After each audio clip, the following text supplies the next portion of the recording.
Tere tulemast hommikupalvusele.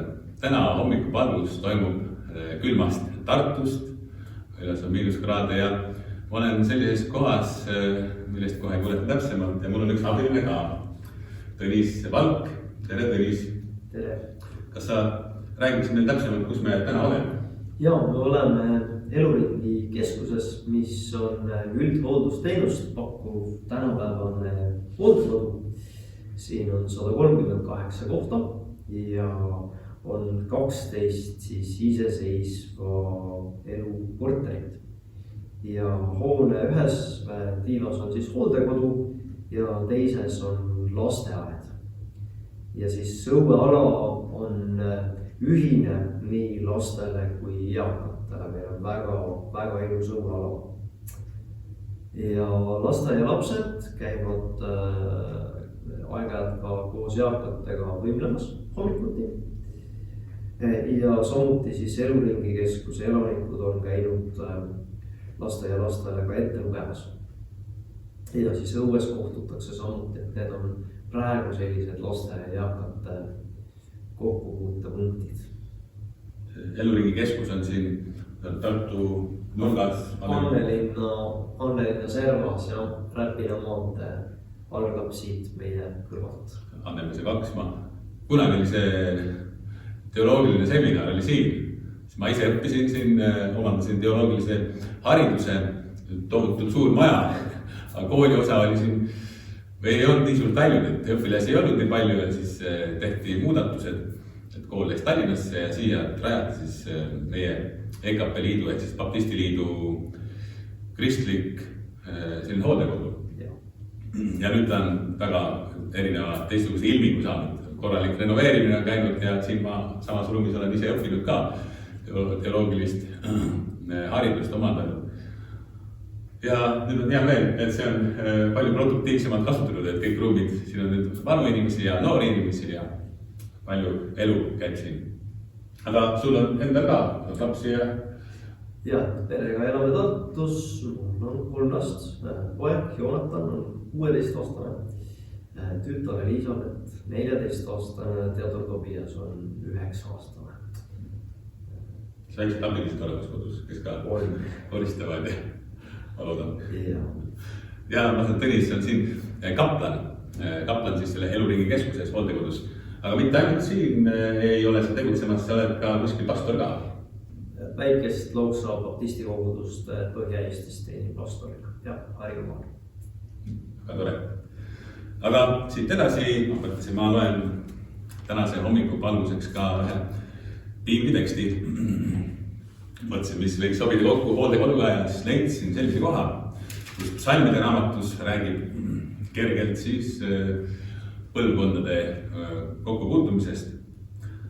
Ja psalm 45, 4 salmi loen, kus kuningas Taavet siis on kirjutanud nõnda. Ma tõstan sind kõrgeks, mu Jumal, sa kuningas. Ja ma tänan su nime ikka ja igavesti. Iga päev ma tänan sind. Ma kiidan su nime ikka ja igavesti. Suur on Issand ja kõrgeks kiidetav. Tema suurus on uurimatu. Rahvapõlv ülistab rahvapõlvele sinu tegusid. Ja nad kuulutavad sinu suurt vägevust. Siis rahvapõlv ülistab rahvapõlvele sinu tegusid. Olen ikka kuulnud, minu enda vanaema, ma ei tea, et ta oleks usklik, aga olen kuulnud kord siin kiirabis ja siis seal rääkis üks kiirabi autojuht, kuidas tema vanaema oli usklik ja siis ta käis seal vanaemal külas, seal Hiiumaal või Saaremaal ja siis ta ikka istus vanaemal põlve peal ja vanaema oli usklik inimene ja ta laulis siis sellele lapselapsele neid Jumala või kristlikke laule. Ja autojuht siis rääkis, et ta väga armsalt meenutas aeg-ajalt seda, kuidas vanaema tema koos laulis. Niimoodi ta andis ka võib-olla sellist Jumala kartust edasi oma lapselapsele. Ja nii me jääme vanemaks ja anname noortele mingeid asju edasi. Ja ideaalis see võikski olla tarkus ja eetiline elu, moraalne elu ja häid asju. Saab ka halbu asju ja halba õpetust anda, aga see võiks olla, siis me anname edasi häid asju, et meie järeltulev põlv võiks omandada oma elus siis võiks teha häid valikuid meie antud edasi antud tarkusest. Minu enda vanaisa, ma mäletan, kunagi ta ütles sellise tarkuse killu, oli vist umbes 15-16 aastane, 14-15-16 seal vahemikus. Ta elas Võrus, ma aeg-ajalt käisin tal külas, siis koos tegime tööd ja kord ta siis küsis mult, Priidu, millega ema tegeleb? Ehk siis, millega siis tema tütar, minu ema, tegeleb. Aga see töö, mida parajasti mul ema tegi, see ei olnud selline võib-olla selline töö, millest tahaks rääkida, mida ema teeb. Ja siis ma ütlesin vanaisale, et vanaisa, teeme nii, et kui ma sulle ütlen, siis sa mitte kellelegi ei ütle.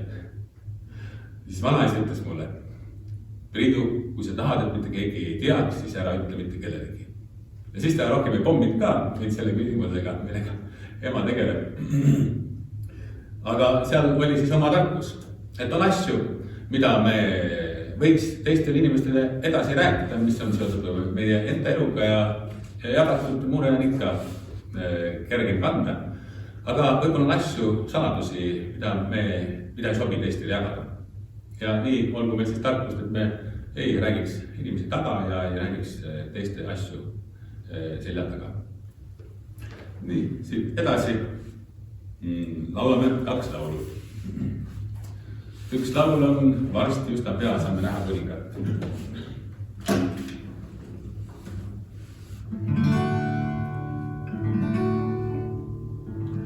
Varsti üsna pea saame näha kuningat.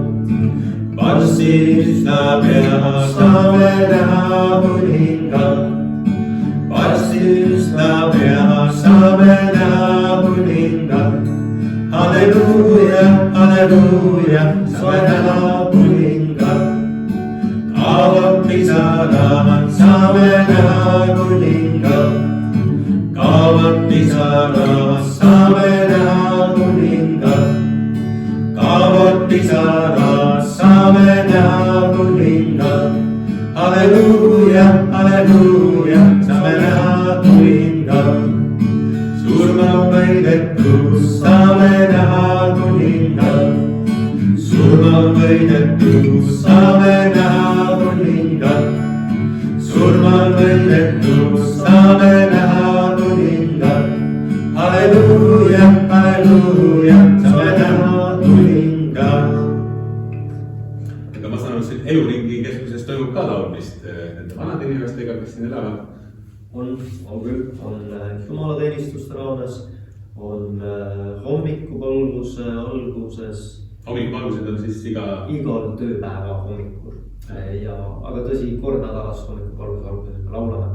Ja siis on selline, ütleme siis, et segakoor on elanikest kaamer või selline väiksem muusikaline koosseis, mis kord nädalas teeb proovi ja aeg-ajalt üles astub. Neil on siis veel lauluhääl säilinud. Osadel küll. Vanemaks siis kipub ka lauluhääl kähedaks muutuma ja ära kaduma hakkama. Su armu issand imetlen, vaese pääsid sa. Su armu issand imetlen, mu vaese pääsid sa. Kord olin viime kadunud, nüüd näen ja leitud ma. Sind arma arm mind õpetas, arm lepitas mind ka. Kui suureks kalliks siis sai arm, kui suutsin uskuda. Nüüd mitmest loovust üürisest ma läbi läinud siin. Arm kõigest oli abimees ja armi koju viin. Sa Jumal tõotad mulle head, mu lootus sõna sees. Sa päris osaks kinniks jääd mul kuni õhtu käes. Kui kui taevas aastad tuhandeid sul kiitust laulnud ma, siis tean, et algus olnud vaid sind täna lõpmata. meie laulame, hooldekodust lauldakse, siin räägib ka taevas, saame laulda. Laul jätkub ka seal. Nii, nüüd jagab Tõnis meile tänast sõna ja me kuulame. Alustan ühe ühikese looga. Ühes hooldekodus oli väike aed. Aia keskel seisis vana puupink. See ei olnud eriline ega ilus. Värv oli kohati kulunud ja puu pragunenud. Ometi istuti just sellel pingil sageli. Hommikuti istus seal mõni eakas inimene, kes vaatas vaikides puid ja meenutas möödunud aegu. Mõnikord istus tema kõrvale väike laps lasteaiast, kes ei teadnud veel midagi eluraskustest, kuid oskas hästi küsida. Miks see puu on kõver? Või kas sina olid ka kunagi laps? Need kaks istusid seal mõnikord pikalt. Üks, kellel oli elu selja taga ja teine, kellel oli kõik alles ees. Nad ei rääkinud alati palju, aga midagi toimus. Laps õppis kannatlikkust ja kuulamist. Vana inimene sai tunda, et ta elu ei ole möödas ega mõttetu. Keegi vajab teda. Keegi ütles kord, see pink ei ole lihtsalt puidust. See on koht, kus elu antakse edasi. Mitte raamatute kaudu, vaid kohaloleku kaudu. Igal eluperioodil on inimene väärtuslik ning saab olla kellelegi toeks ja kasuks.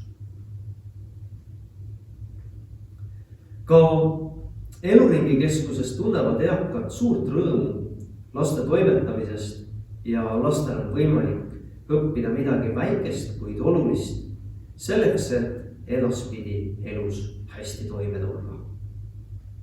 Lapsed kasvavad ja tahavad olla elus edukad, tulla hästi toime.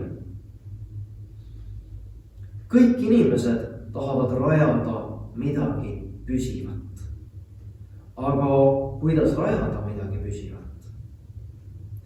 Jeesuse õpetusest on väga tuntud mäejutlus. Mäejutluses Matteuse evangeeliumi 7. peatükis salmides 24-27 ütleb Jeesus. Igaüks nüüd, kes neid mu sõnu kuuleb ja nende järgi teeb, sarnane varuka mehega, kes ehitas oma maja kaljule. Ja sadas paduvihma ja tulid veevood ja puhusid tuuled ning sööstsid vastu seda maja, aga see ei varisenud, sest see oli rajatud kaljule. Ja igaüks, kes neid mu sõnu kuuleb, ent nende järgi ei tee, sarnaneb rumala mehega, kes ehitas oma maja liivale ja sadas paduvihma ja tulid veevood ja puhusid tuuled ning sööstid vastu seda maja ja see varises ja selle kokkuvarisemine oli ränk.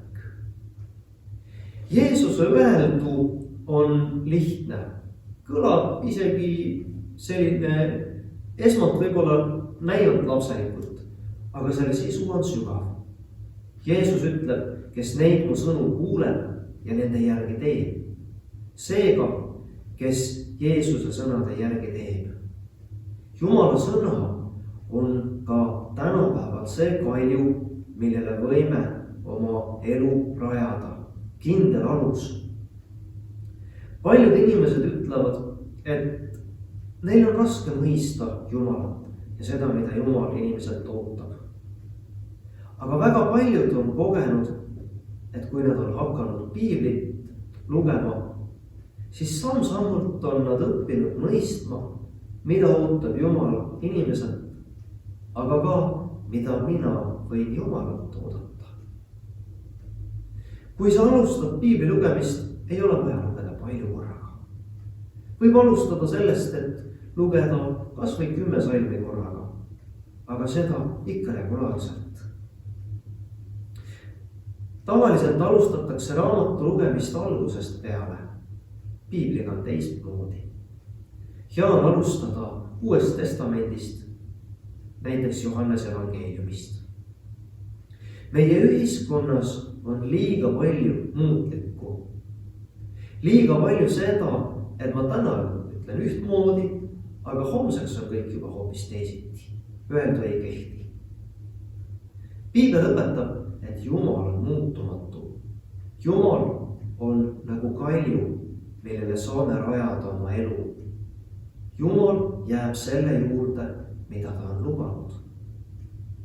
Piiblit lugedes on paljud inimesed jõudnud rahu ja rõõmuni, sisemise kindluseni, mis aitab elus läbi minna ka keerulistest aegadest, aga muudab tänulikuks siis, kui kõik läheb korda. Aitäh! Aitäh! See oli hea julgustus piibli lugemiseks. See võiks meie elu juhatada. Nüüd saame laulda, tahan laulda tänuviisi. See kitarr pole ka minu enda kitarr. Tõnis tõi mulle elanikud, kes siin elab sees ja kes ma saan mängida kitarri ka ja et oli täitsa hääles.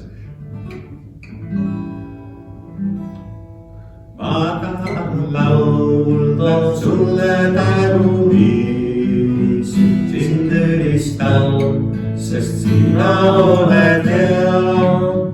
Su poole nüüd ma palves tõstan käed, puhuneb kiitus sinu vägevus. Laulan halleluuja, halleluuja, kiitus tänu sinule. Laulan halleluuja, halleluuja, kiitus tänu sinule. Ma tahan laulda sulle tänuviis, sind ülistan, sest sina oled hea. Su poole küll ma palves tõstan käed, puhuneb kiitus sinu vägevus. Laulan halleluuja, halleluuja, kiitus tänu sinule. Laulan halleluuja, halleluuja, kiitus tänu sinule. Mõnikord ma kodus mängin kitarri ja rohkem on seda, et mul kodus kas lapsed tahavad kuulata mingit muusikat, tavaliselt on siis kristlik muusika, mida me kuulame laste laulud või. Ja siis nad hakkavad keerutama ja tantsima seal toas, aga Tõnis enne ütles, et siin võib-olla hakatakse ka hetke pärast tantsima või keerutama või mida tegema ka. Hommikuvõimlemine. Hommikuvõimlemine. Ma saan siis erinevaid tegevusi veel, iga hommik on hommikuvõimlemine ka. Ja, tööpäeva hommikuti on hommikuvõimlemine, siis on küllalt palju on siin majas kontserte, mitte päris, aga ligi üks kontsert nädalas. Siis on ettelugemine. Raamatu ettelugemine. Ja, raamatu ettelugemine, elanik saab tulla, istuda, tal loetakse ette. Ühel korral loetakse ette mõnda kristlikku raamatut ja ühe korra siis kellegi avaliku elu tegelase elulugu. On selline ühine kokkamine, võimalus oma kätega süüa teha, kohaliku maja koka juhendamisel midagi head. Siis on selline vestlusõhtu, kus tuleb keegi. Eelmisel nädal oli koolijuht Andres Jõgar, kes rääkis, teda intervjueeritakse. Oleme meestega teinud puutööd. Ja siis on ka sellist, on ka lauamängude mängimist ja sünnipäevakaartide ühist tegemist, mida siis pärast elanike jaoks kasutatakse. Et väga erinevaid tegevusi. päris elav elu siin, nii palju huvitavaid asju, inimesed, ma saan siin igaühe ka ja ma saan õppida ka, kui ennem oli see seminar, kus õpetati inimesi või noori minu vanusel ja vanemaid ja nooremaid ka. Aga nüüd siis õpetatakse vanu justkui edasi siin erinevate üritustega. Aga nüüd on võimalik meil paluda meise palve, mille Jeesus on meile edasi andnud. Meie isa, kes sa oled taevas, pühitsetud olgu sinu nimi, sinu riik tulgu, sinu tahtmine sündigu, nagu taevas nõnda maa peal. Meie igapäevast leiba anna meile täna päeval ja anna meile andeks meie võlad, nagu meiegi andeks anname oma võlglaste. Ja ära saada meid kiusatusse, vaid päästa meid ära kurjast, sest sinu päralt on riik ja vägi ja au igavesti. Aamen. Ja ma annan edasi Jumala õnnistusega. Issand, õnnistagu meid ja hoidku meid. Issand, lasku oma pale paista meie peale ja olgu meile armline. Issand, tõstku oma pale meie üle ja andku meile oma rahu. Jumala isa, poja ja pühavagu nimel. Aamen.